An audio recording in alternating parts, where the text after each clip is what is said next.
How to study the Bible. As believers, most of us have probably heard over and over how important it is for us to study the Word of God.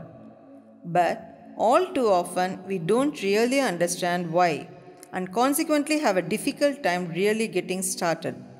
So, before we get into the how to's of Bible study, let's look at why studying the Word is vital to our Christian growth and maturity. What a majority of Christians don't realize is that the Word of God is alive. The Word can really affect and have a life changing impact on your day to day living. God reveals Himself through His Word. As He reveals Himself to you, you can expect your life to change because you are getting to know God Himself, not just about Him. The reason we study the Bible is that we may know God, know His ways, and walk in them. Then we can truly live a successful Christian life. The Bible is a personal message from Almighty God Himself, straight from heaven to you. The main theme of this message is Jesus, even in the Old Testament. Jesus is the living Word, the message of God to all mankind. Ever since the fall of Adam in the Garden of Eden, God was unwilling to leave us in our sin and live without us. So He had a plan, the plan of redemption, when He gave His Son to pay the price for our sin on the cross and thereby bring us back into fellowship with Him. Glory to God. So look for Jesus in every book of the Bible. All scriptures either point forward to the cross or look back on it. Settle in your mind that while the Bible is God's inspired word, it was also meant to be down to earth. Don't just reverently give it a place of honor on a bookshelf, but treat the word as your personal, hands-on reference book on life. A how-to book for everyday living.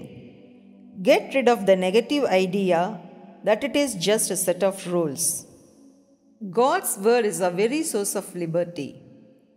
God sent His word to set us free, not bind us up and load us down. So, read the word with a positive attitude, approaching it as an open door to freedom, not as a list of do's and don'ts. Knowing why studying the Bible is important will hopefully make it easier for you to make that quality decision to get started. For some, getting started is the most difficult part, but all it takes is a decision followed by pure and simple grit your teeth determination. We suggest treating this period of study as an appointment that you are required to attend. Then every day, follow through by building your schedule around this appointment and not the other way around.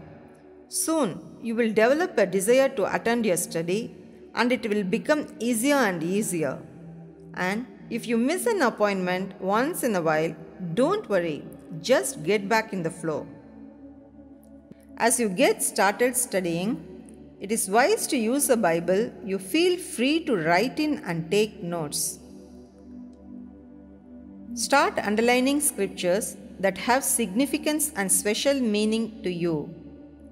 This will help personalize the word for you. Marking the scriptures will also help you find them more readily when you need them. At your appointment, one of the best ways to dig into the words is to find a subject or certain scriptures you need to understand. Pray for understanding and discernment of the scriptures. Allow the Holy Spirit, who inspired the Word of God, to reveal it to you. Read and think about each word in each scripture. You can check meanings too by using a concordance to study the Greek or Hebrew root words and their meanings. An important part of your study of the Word is meditating.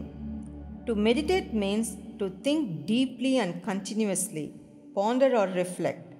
It also means to murmur, to mutter, and to converse with oneself.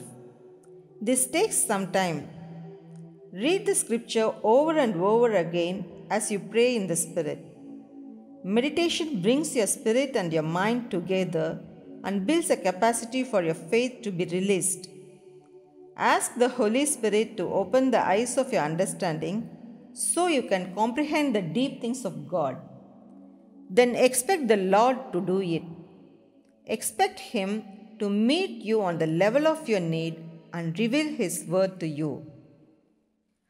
When starting out, spend the majority of your time in the New Testament, primarily in the letters the Apostle Paul wrote to the early churches. In light of this, we suggest you look for and underline phrases such as in Him, in whom, and in Christ. These phrases are found 134 times in the New Testament from Acts to Revelation. Every one of them has something to offer you personally because, according to Ephesians 2:6, you are in Christ. Make what God says the authority in your life. That means we should not just believe what God says to us in His word, but we should also act on it. Acting on it is what produces results. Part of acting on the word includes speaking it. You will find that what you really believe in your heart is what you speak all the time, and what you speak determines what happens in your life. Once you start speaking God's word about your needs, do not speak anything contrary to it. For example, if you need healing, do not let the focus of your words be about your sickness. Rather, confess what the word says about it. By His stripes I am healed. Like a sponge, soak in as much word as possible. Then, when you are faced with a situation that requires the wisdom of God, the life of God will flow from you through your words to meet any man's need on any level. And that's the best way to study the word, with the intent of helping and loving others as well as yourself. To help in your study, we recommend the following: Young's Analytical Concordance, Strong's Exhaustive Concordance, Vine's Expository Dictionary of Biblical Words, Expositions of Holy Scriptures by Alexander Maclaren. You also can use many different translations of the Bible during your study time. You can use the books and tapes of other ministers, however, do not allow them to take the place of your personal study time. Take what they have learned and allow the Holy Spirit to add to it. And of course, no matter what material you study, be sure it lines up with God's word. Here are some steps to follow in studying the word. Apply the word to yourself personally. Allow the Holy Spirit to make the word a reality in your heart.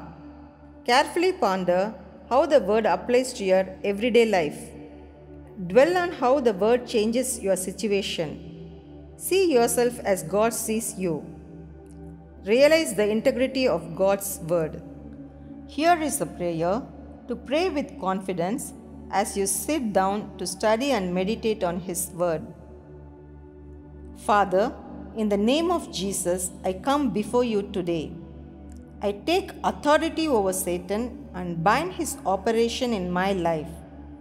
I pray that the eyes of my understanding are enlightened, that I may know how rich is your inheritance in the saints, that I may be filled with the knowledge of your will in all wisdom and spiritual understanding, walking fully pleasing to you, increasing in the knowledge of God.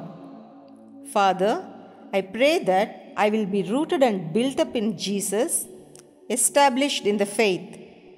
I am confident that He which began a good work in me will continue until the day of Jesus Christ. I know you have heard my prayer, so I know that I have the petitions that I ask. Thank you in Jesus' name.